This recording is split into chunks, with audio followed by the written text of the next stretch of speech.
কালকে রাত্রে কত ডুবা ছিল পানি? এই জানলা পর্যন্ত ঢুকছে।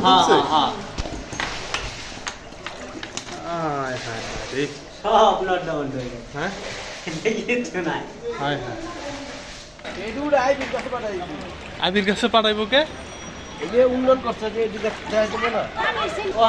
কিছু করে না, যা ক্ষতি তো অনেক হয়ে গেছে।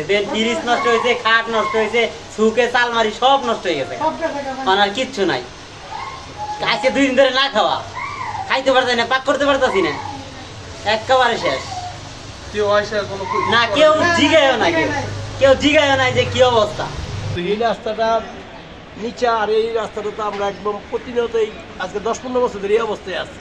এর কোনো প্রতিকার নাই। এই যে আজকে বৃষ্টি হয়েছে, আজকে আছে পরিষ্কার করতে, এর আগে 1 সপ্তাহ আগে যদি পরিষ্কার করতে যাতে এটা হইতো না। কাউন্সিলর মনির আইছে পরিষদের লোক আইছে, পরিষ্কার করতে আছে আজকে। অথচ আবার বিজ্ঞপ্তি আছে 1 সপ্তাহ ধরে, 3-4 দিন আগে যদি পরিষ্কার করতে হয়তো তাহলে এই পানিটা থাকে না। আর এরা যেসব দুর্যোগ শুরু হয়ে যায় এরপর এরা পরিষ্কার করতে হয়। অনেকে বলে এদিকে একটা খাল আছিল, খালটা ভরাট করে ফেলায়।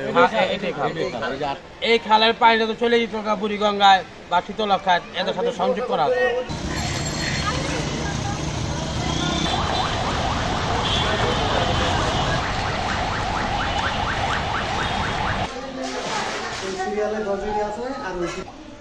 খালি উপরের মানুষ বেঁচে গেছে।